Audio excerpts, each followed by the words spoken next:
ఇక్కడ వ్యవసాయం పాడుపడ్డది, బావులు ఎండిపోయినాయి, బోర్లు పేలవుతున్నాయి, నీళ్లు లేవు, కాలం లేదు, పనికి పిలిచే వాళ్ళు లేరు.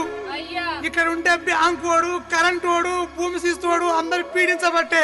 అవును బిడ్డ, అందుకు నేను దేశం పోతున్నా. మా దేశం అయ్యా వీళ్ళందరూ పీడిస్తురను. నువ్వు కాండ్రాని దేశం పోతే నువ్వు ఆ దేశంలా, మేము ఈ దేశంలా. మేము దస్తే నీకు తెలియదాయే, నువ్వు దస్తే మాకు తెలియదాయే. నా మాట ఇంద్రా మాయే గాని అమ్మా. అయ్యా ఇక నేను పోతున్నా గాని అయ్యా ఆ ఇల్లు పైలం, అయ్యా ఆ పిల్లల పైలం, నా మాటిని ఆ కోడి పిల్లల భయం. అయ్యా నువ్వు ఏడవకమ్మా, నాకేడుపు వస్తుంది. నేను పోతున్నా. మాయగన్నా ఉండమ్మా.